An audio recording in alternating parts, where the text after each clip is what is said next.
What if the person you trusted most in your home, your housekeeper, someone you gave a key to, was secretly raising your husband's child for 5 years?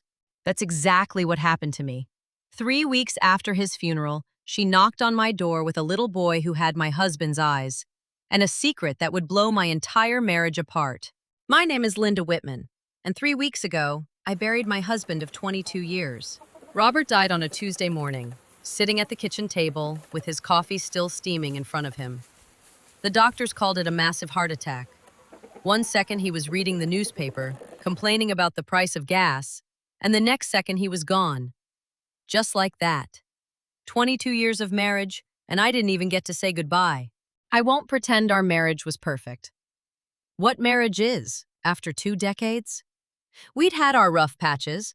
The year he lost his job and drank too much. The years when our daughter Emily was in high school and every conversation between us turned into an argument about her curfew. But we'd built something. A house in the suburbs of Columbus, Ohio. A daughter who was now 24 and living in Chicago. A life that, whatever its cracks, felt solid under my feet. Or so I thought. The funeral was small, tasteful, exactly the way Robert would have wanted it. Dark suits, white lilies, a reception afterward at the house with too much potato salad and not enough conversation. Our neighbors came. His co-workers from the accounting firm came. My sister flew in from Phoenix.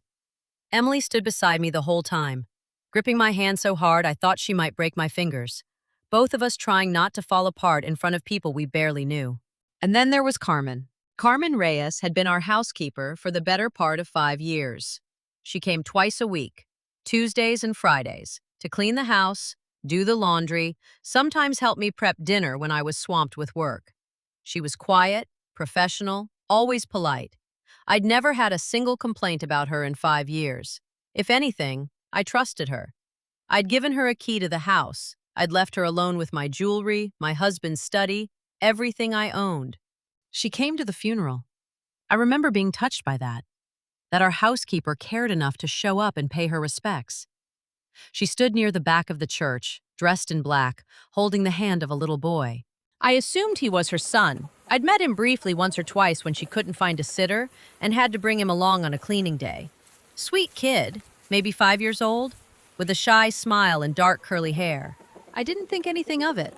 Not then. It was after the service, during the reception, that I noticed something strange. The boy, I remembered Carmen calling him Mateo, kept staring at the framed photograph of Robert we'd set up near the guest book. Not glancing at it the way children glance at things that don't interest them. Staring, studying it, the way you study a mirror. I told myself I was imagining things. Grief does strange things to your mind. It makes you see patterns where there are none, connections that don't exist.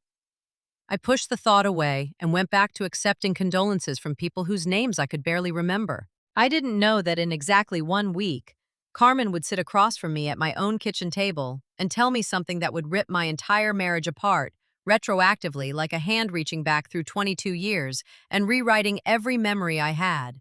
A week after the funeral, I was finally alone. Emily had gone back to Chicago. She had a job, a life, and I'd insisted she not put it on hold for me, even though every fiber of my being wanted to beg her to stay. My sister had flown home to Phoenix. The house, which had felt crowded and noisy for 2 weeks straight, was suddenly unbearably silent. I was sitting in Robert's study, going through his desk drawers because our lawyer needed certain documents for the estate. Insurance papers, the deed to the house, his will. It was tedious, painful work. Every drawer smelled like him. Every folder had his handwriting on the tab. That's when the doorbell rang. I wasn't expecting anyone. I almost didn't answer it. I was in sweatpants, hadn't washed my hair in 2 days, and the thought of making small talk with a sympathy casserole delivery made my stomach turn. But something made me get up. It was Carmen. And beside her, holding her hand, was Mateo. "Linda," she said. Her voice was shaking. "I need to talk to you. Please?" I let her in. I don't know why. Instinct, maybe? Or the simple exhaustion of grief that makes you say yes to things you'd normally question. I made tea I didn't drink. Mateo sat quietly on my living room couch, swinging his legs while Carmen twisted her hands in her lap like she was trying to physically wring the words out of herself. "I should have told you a long time ago," she finally said. "I've wanted to tell you so many times. I didn't know how. And then Robert made me promise not to, and I kept that promise even after everything because I didn't want to hurt you. But I can't keep pretending anymore. It isn't fair to Mateo. It isn't fair to you either." My stomach had already dropped by the time she said the next sentence. Some part of me knew what was coming before the words left her mouth. Maybe it was the way Mateo's eyebrows sat on his face, a shape I'd seen in wedding photos of Robert as a young man. Maybe it was 5 years of small, ignorable details suddenly slotting into place. "Mateo is Robert's son," she said. "He's 5 years old. Robert has known since before he was born." I sat there in my own living room, holding a cup of tea that had gone cold, and I felt the floor of my entire life open up beneath me. "That's not possible," I said, though even as I said it, I knew I didn't believe myself. "You're our housekeeper. You've worked for us for 5 years. "I started working for you 5.5 years ago," Carmen said quietly. "Mateo was born 5 years ago this March. Do the math, Linda. I know you already have." I had. 5.5 years ago was when I'd been working 80-hour weeks at the hospital, picking up every extra shift I could to help pay for Emily's college tuition. 5.5 years ago was when Robert had started reorganizing his study every Tuesday and Friday afternoon, telling me not to bother him while he worked from home. 5.5 years ago was when our marriage, a marriage I thought was simply going through a quiet, tired patch, had actually been quietly, deliberately betrayed. In my own house, by two people I trusted completely. "Get out," I said. My voice didn't even sound like my own. "Get out of my house." Carmen stood up immediately, gathering Mateo's small hand in hers, tears streaming down her face. But before she left, she turned back to me one more time. "I'm not asking you to forgive me," she said. "I'm not even asking you to believe me if you don't want to. But Mateo is Robert's son, whether either of us likes it or not. And when the will is read, he has a right to know what his father left him. I'm sorry, Linda. I am so, so sorry." Then she was gone, and I was alone in my living room, staring at a cold cup of tea, trying to figure out how 22 years of marriage could hold a secret that big without me ever seeing a crack in the surface. I didn't sleep that night, or the night after. I kept replaying every moment of the last 5 years, searching for the signs I must have missed. The Tuesdays and Fridays Robert insisted on working from home, the time he accidentally left his phone locked with a new passcode and brushed it off as just trying something new. The business trip 18 months ago that ran 2 days longer than planned, with a vague explanation about a client emergency. The way he'd started taking longer showers, buying new cologne, losing weight. In the same months Carmen started working for us. I had noticed all of it. I had simply chosen, the way people do, when the alternative is too painful to consider, to explain it all away. A long marriage does something to your instincts. It teaches you to give the benefit of the doubt, over and over, until the doubt eventually swallows the truth whole.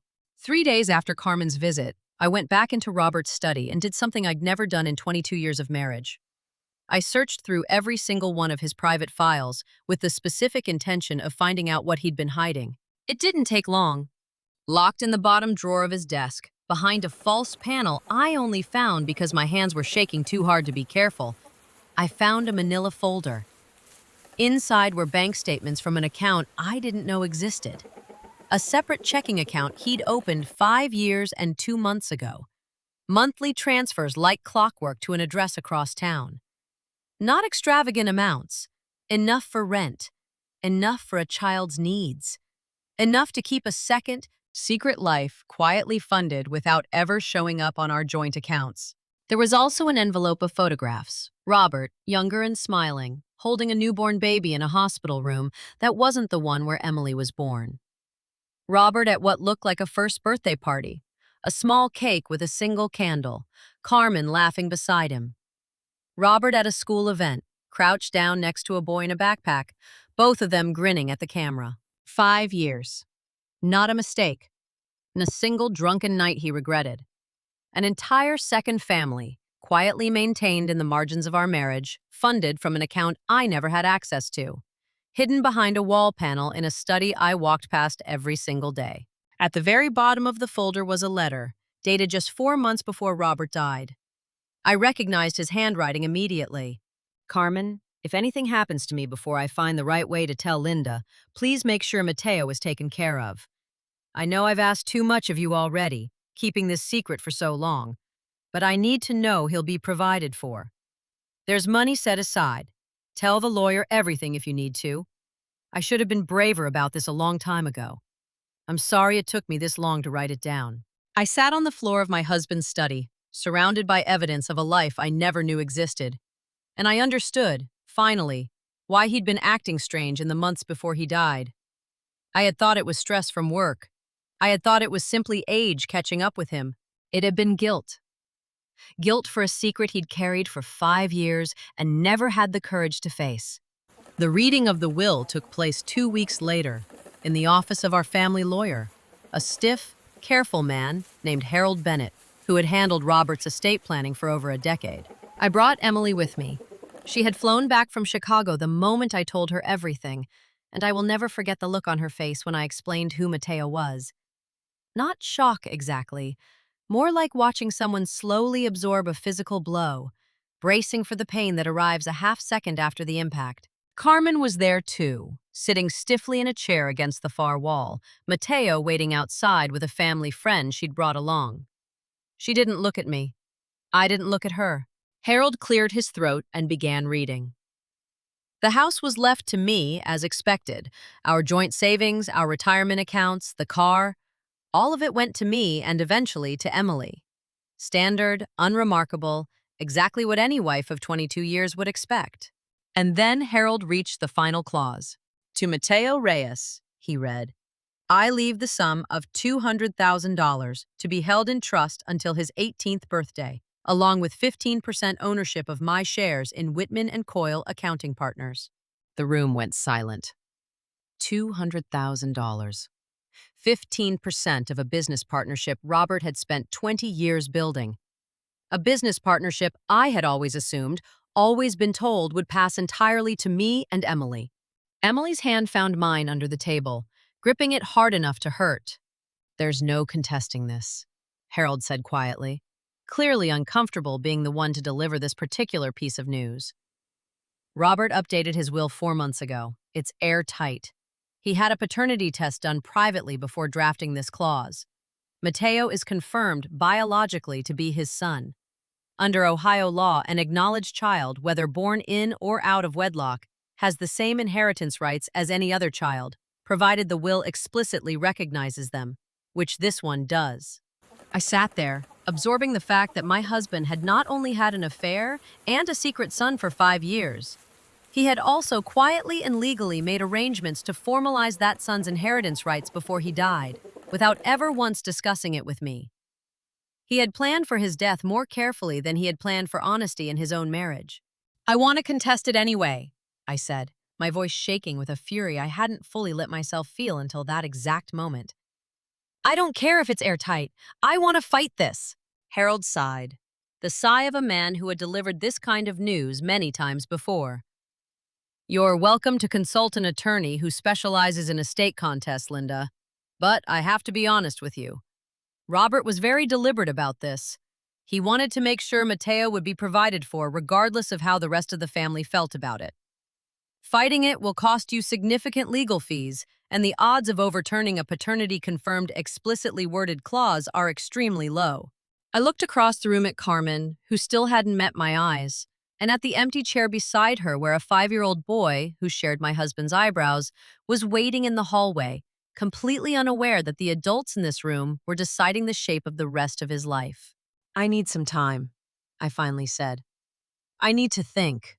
I spent the next month in a strange, suspended kind of grief, mourning not just my husband, but the entire history of my marriage, which I now had to relive and reinterpret from the beginning. I was angry. God, I was angry. Angry at Robert for the betrayal, for the years of lies, for dying before I could scream at him properly, Before I could demand an explanation he now would never have to give. Angry at Carmen, who had cleaned my house, folded my laundry, and smiled at me every Tuesday and Friday for 5 years while raising my husband's son in secret. Angry at myself for not seeing it, for trusting so completely, for building a life on a foundation I now understood had been cracked the entire time. But somewhere in that month, something else started to surface, underneath the anger. I kept thinking about Mateo, a 5-year-old boy who had lost his father, same as Emily had lost hers, same as I had lost my husband. He hadn't asked to be born into this mess. He hadn't asked Robert to be a coward for 5 years instead of honest. Whatever anger I had, and I had plenty, none of it was his fault. I called Carmen. It was the hardest phone call I've ever made. "I'm not calling to forgive you," I told her, my voice steadier than I expected. "I don't know if I ever will. What you and Robert did to me, the years of lying right in my own home, I don't think I'll ever fully get past that." "I understand," Carmen said quietly. "I don't expect you to.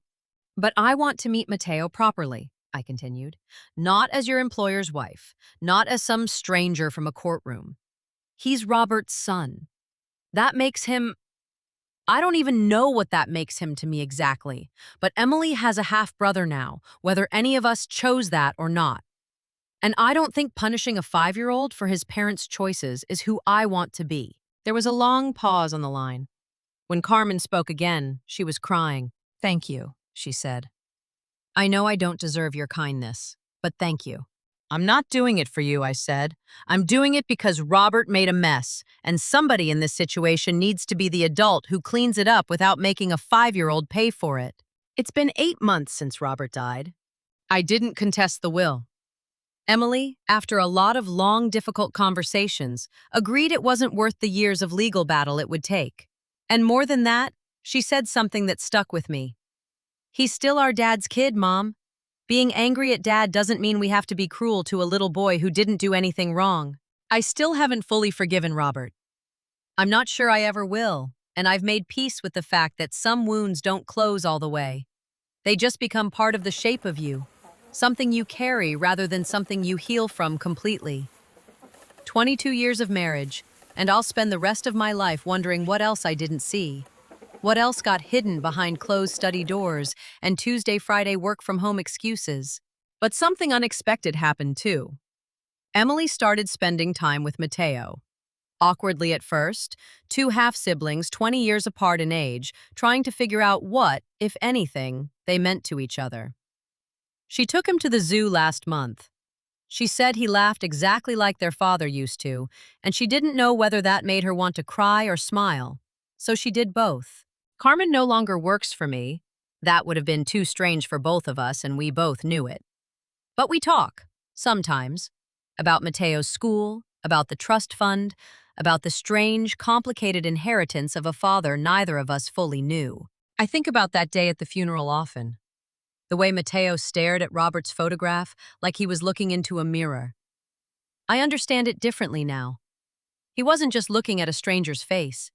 He was looking at the father he barely got to know, trying to find himself in it, the same way all of us, me, Emily, even Carmen, have spent the months since trying to find the truth in a marriage built on more silence than I ever knew. Robert left behind a house, a business, a will with an airtight clause none of us saw coming. But mostly, he left behind a mess of unanswered questions and two families who never should have had to learn about each other in a lawyer's office. I can't change what he did. I can't go back and demand the honesty he owed me for 5 straight years. But I can choose what happens next, and I've chosen not to let his cowardice turn me into someone cruel. Mateo didn't choose his father's secrets. None of us did.